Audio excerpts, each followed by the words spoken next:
2 दिन बाद स्कूल के सभी बच्चे टूर पर जा रहे हैं। मैंने तो मैम से मना कर दिया, लेकिन मैम कह रही थी कि पढ़ाई के साथ साथ हमें म्यूजियम और हिस्टोरिकल प्लेस के बारे में देखना चाहिए और जानना चाहिए। हाँ ठीक ही तो कह रही थी मैडम। अरे हमारी बिटिया किसी भी चीज में पीछे नहीं होनी चाहिए। तुम टूर पे जरूर जाओगी। हाँ बेटा, और मैंने तो तेरे लिए नया यूनिफॉर्म भी सील दिया है, इसलिए तुझे अब चिंता करने की कोई जरूरत नहीं है। Thank you mummy papa. आप जैसे माँ बाप हर किसी को मेरी हर छोटी छोटी ख्वाहिशों को पूरा करने के लिए आप दोनों दिन रात मेहनत करते हैं। वैसे ही मैं जल्दी ही कामयाब होकर आपके हर एक सपने को पूरा करूँगी। टुनटुनी मिडिल क्लास फैमिली से थी। उसके पापा कुली थे और उनको दूसरों का बोझ उठाने का जो भी काम मिलता वो करते और उससे पैसे मिलते थे, वो उसी से अपना घर चलाते थे। वो लोग वही स्टेशन के पास किराए का घर लेकर रहते थे। ऐसे ही हंसी खुशी टुनटुनी का परिवार चल रहा था। टुनटुनी के पिता टुन्नू चुड़ा बहुत ही विनम्र और दयालु स्वभाव के पक्षी थे। वो हमेशा दूसरों की मदद किया करते थे।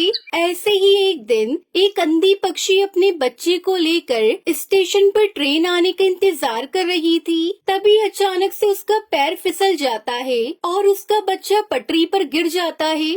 माँ मुझे बचाओ, माँ बचाओ मुझे। अरे बेटा कहाँ हो तुम? गोलू, मेरे बच्चे कहाँ हो तुम गोलू? वो अंधी माँ बेबस होकर इधर उधर अपने बच्चे को तलाश रही थी।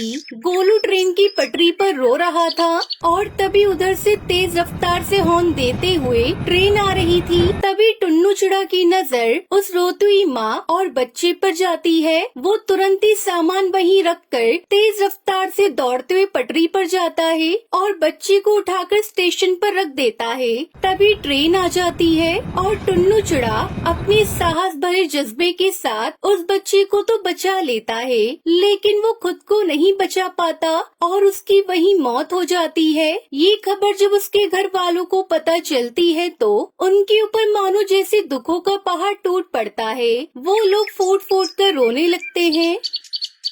माँ पापा हमें छोड़कर कहाँ चले गए? माँ हमारा क्या होगा? माँ कौन मेरी हर इच्छा को पूरी करेगा? अब मुझे कौन पढ़ा लिखा कर अफसर बनाएगा?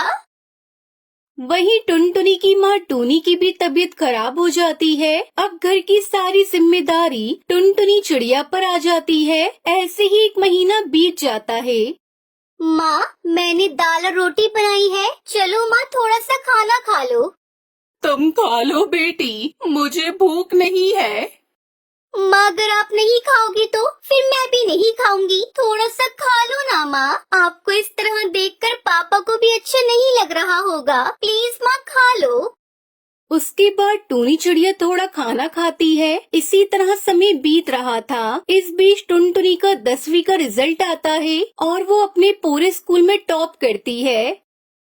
माँ आप तो खुश हो ना? काश आज पापा होते तो वो कितना खुश होते। पर देखना माँ, मैं जल्दी ही आगे की पढ़ाई पूरी करके अपने पापा का नाम रोशन करूँगी। टुनटुनी ये सब कह रही थी कि तभी वहाँ पर उसका मकान मालिक कड़कनाथ सेठ आ जाता है। देख टुनटुनी, अब तुम दोनों अपने रहने के लिए कोई दूसरा ठिकाना ढूंढ लो, क्योंकि यह घर मैंने किसी और को किराए पर दे दिया है। मालिक, घर देने से पहले एक बार आप हमसे पूछ तो लेते। यह मेरा घर है और इस घर में किसे रखना है यह मुझे तुमसे पूछने की जरूरत नहीं है। तुम्हारा पति एक अच्छा पक्षी था, इसलिए मैं अभी तक चुप था, लेकिन अब और नहीं। अब तुम दोनों माँ बेटी ये घर खाली कर दो।